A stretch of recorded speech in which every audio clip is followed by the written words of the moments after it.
travelling with World Expeditions to spend time with one of the oldest cultures left in the world. So we've just arrived in Arnhem Land, which is in the Northern Territory of Australia.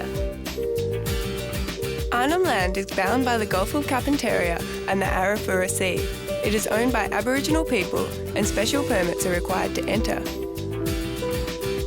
We've been invited by the Timaru Land Management team to help them with their coastal cleanup project. On our arrival, we were welcomed with a traditional smoke ceremony. The ceremony pays respect to ancient Indigenous traditions and to ward off unwelcome spirits. Welcome to Cape Arnhem. By combining traditional land management and Western science, the Timaru Rangers strive to protect their land and their culture for the future. This logo represents the two mutis working under the one umbrella. This flowers is called Mauka, and it's the meaning of all the people working together. The vine brings us together. On our way out to camp, we decided to stop and grab some morning tea. Getting danpala, which is a mud mussel, and we're just collecting some to eat. I guess wading through ankle-deep mud is one way to get something to eat. These mud mussels have been a source of protein for the people of Arnhem Land for thousands of years. Now, to see what they taste like. Mud mussel even.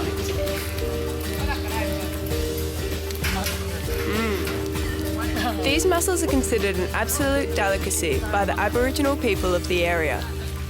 How is it? It's like a salty mussel mixed with an oyster.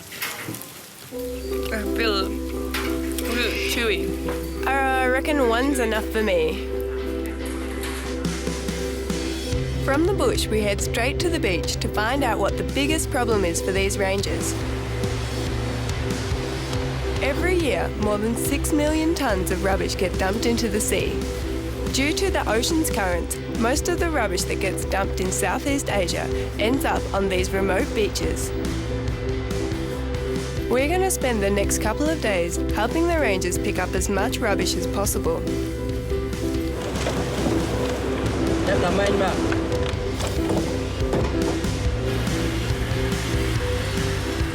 As we walked up the beach picking up rubbish, Ranger Gather spotted a turtle's nest. We found greenback turtle nest.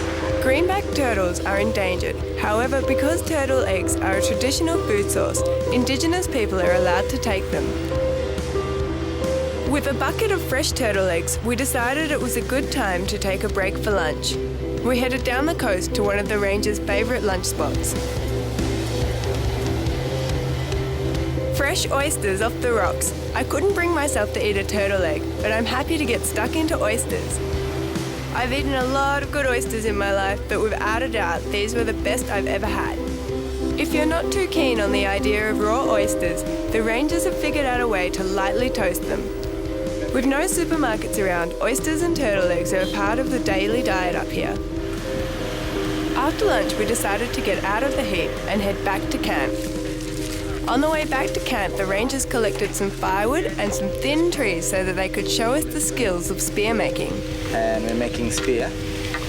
Spear making is a tradition that is passed down from elders to young men, and only men are allowed to make spears. And what really surprised me is that these spears are still commonly used for fishing.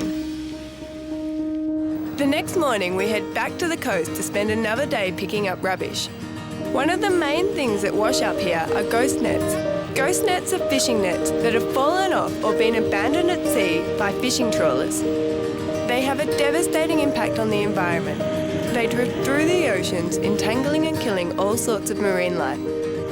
The rangers' main objective is to get the nets off the beach before they get swept back out by the tides and do more damage. I couldn't believe it, but over 2 days we managed to pick up about 1.7 tonnes of rubbish, which can give you a pretty good idea of how much rubbish is still out there. It's been a real treat coming out here and working with the Timaru Land Management team. I've learnt loads about Indigenous culture, and cleaning up the beach has been really quite rewarding.